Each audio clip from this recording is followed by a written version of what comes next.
Bath in the west of England is synonymous with Georgian elegance and the delicate social intrigue found in the pages of Jane Austen.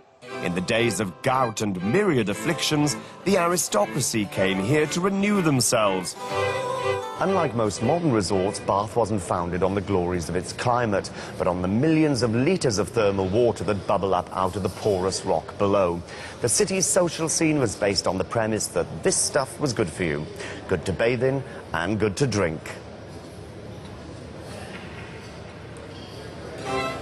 People still queue at the Georgian pump room for a glass of what is actually pretty vile stuff. But since 1976, bathing in it hasn't been possible, until now. For the first time in 30 years, it's now possible to bath in Bath and enjoy the famous thermal waters of what was once Western Europe's largest spa. Themal Bath Spa is the only natural thermal spa in the UK. So the waters come from the hot springs which have been bubbling underneath this city for the last thousands and thousands of years. And it's this combination of old and new that makes it so special. There's no denying the new Themal Bath Spa is impressive. The thermal springs are tempered by a drop of chlorine and a little cooling to ensure a soothing as opposed to scalding experience.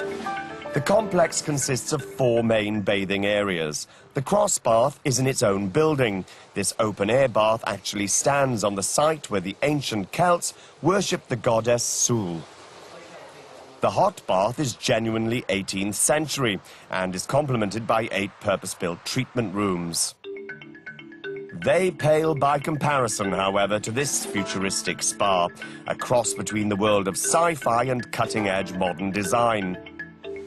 The new Royal Bath, with its 2 thermal pools, is the spa's centrepiece, where the fusion of Sir Nicholas Grimshaw's contemporary vision and the original Georgian buildings is purely a matter of taste.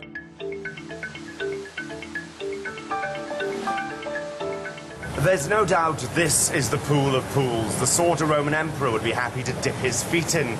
We're on the roof of the new Royal Bath, surrounded by a fantastic vista. There's Bath Abbey behind me, plus rows of Georgian honey-coloured rooftops. And as you can see, the water really is steaming.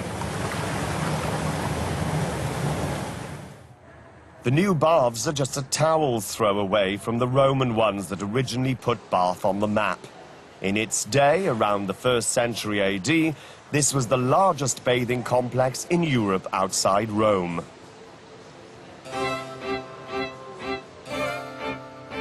It was the Georgians who got the spa craze going again, refueling the city's popularity, and the assembly rooms were the centre of the elite social world. Here they gossiped and gambled, as described by Jane Austen in her novels Persuasion and Northanger Abbey. Today, the building houses a museum of costume, and there's a smatter of 18th century cloth here. Bath has so much going for it. Many have questioned whether or not it really needs a spa, particularly one that cost more than 3 times the original budget and was delivered 3 years late. The spa, and in particular the hot waters, are what Bath is all about. It's how Bath actually got its name in the first place. So for the last 30 or so years, the fact that we haven't been able to bathe in the waters, the very heart and soul of Bath has been missing. Bath is one of my favourite UK destinations. It's certainly one of the most fascinating, and surely just looking at its thermal waters is only half the experience. Well, it's great news that visitors can once more take the plunge.